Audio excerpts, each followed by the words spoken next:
අද අපි බලමු කොරියන් භාෂාවේ පළවෙනි පෙළ පොතේ පළවෙනි පාඩමේ තියෙන ඉන්සා. එහෙම නැත්නම් ග්‍රීටින්ග්ස් කියලා අපි කියනවා. නැත්නම් අපි කෙනෙක්ට ආමන්ත්‍රණය කරන විදිහ කොහොමද කියලා අපි බලමු අද පාඩමේ.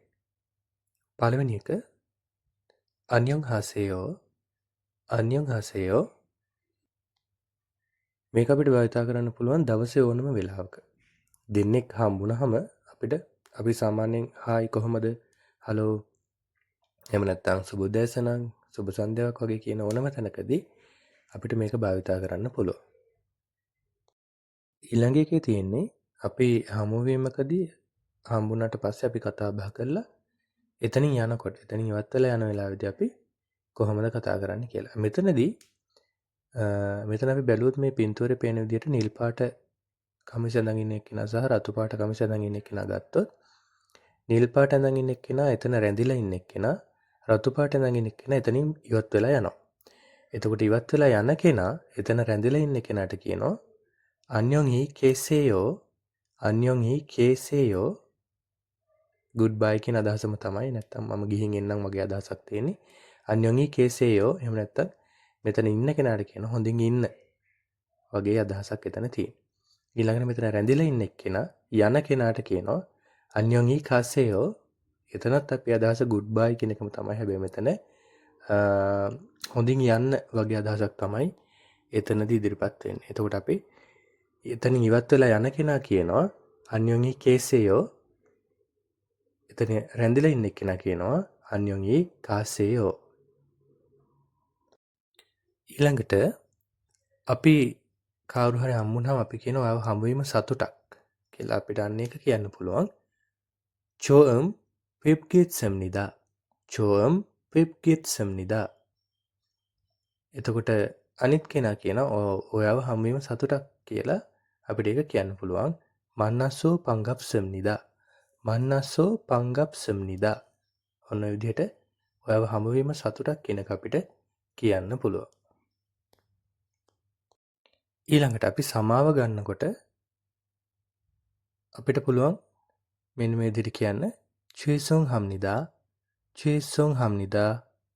දැන් මෙතන රතු පාට එක්කෙනා නිල් පාට එක්කෙනාගෙන් සමාව ඉල්ලනවා. එතකොට එයා කියනවා චුයිසොන් හම්නිදා මට සමාව වෙන්න කියලා එයා කියනවා.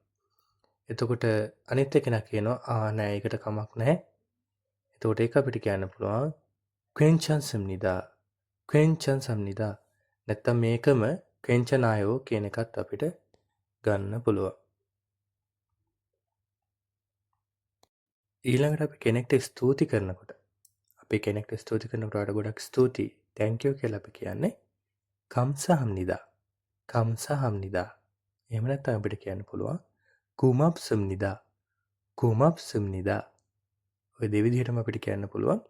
ඒක සාමාන්‍ය භාවිතා වන ව්‍යවහාරයේ සාමාන්‍යයෙන් අපි කුමවයෝ විදිහටත් කියන්න පුළුවන්. ඊළඟට අනිත් කෙනා එක පිළිගැනීමක් විදිහට කියනවා you are welcome කියලා. එහෙම නැත්නම් අපිට කියන්න පුළුවන් අනිම්නිදා. ස්තුති කරන කෙනා කියනවා කම්සාම්නිදා. එහෙම නැත්නම් කුමවයෝ. ඒක පිළිගන්න කෙනා කියනවා අනිම්නිදා නැත්නම් ආනියයෝ වගේ විදිහටත් අපිට කියන්න පුළුවන්. ඊළඟට අපි කාට හරි කතා කරද්දී excuse me එහෙම නැත්නම් මේ පොඩ්ඩක් මට කතා කරන්න පුළුවන් වගේ අදහසක් දෙනවා. excuse me කියලා අපි කියනවා. මෙතනදී මෙයාලා දීලා තියෙනවා 실례합니다 කියලා අපිට කියන්න පුළුවන්. ඊළඟට සාමාන්‍යයෙන් අපි සති අන්තයේදී අපි සතිය දවස්වල වැඩි ඉවර වෙලා සති අන්ත නිවාඩු නම් අපිට සාමාන්‍යයෙන් අපි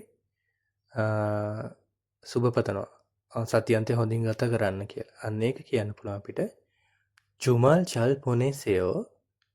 චල් පොනෙසෙයෝ. සති අන්තය හොඳින් ගත කරන්න. have a great weekend. ඉතින් ඔන්න ඔය විදිහට තමයි ආමන්ත්‍රණය කිරීම ටික පළවෙනි පාඩමේ දීලා තියෙන්නේ. අපි ඊළඟ කොටසින් හමු වෙමු.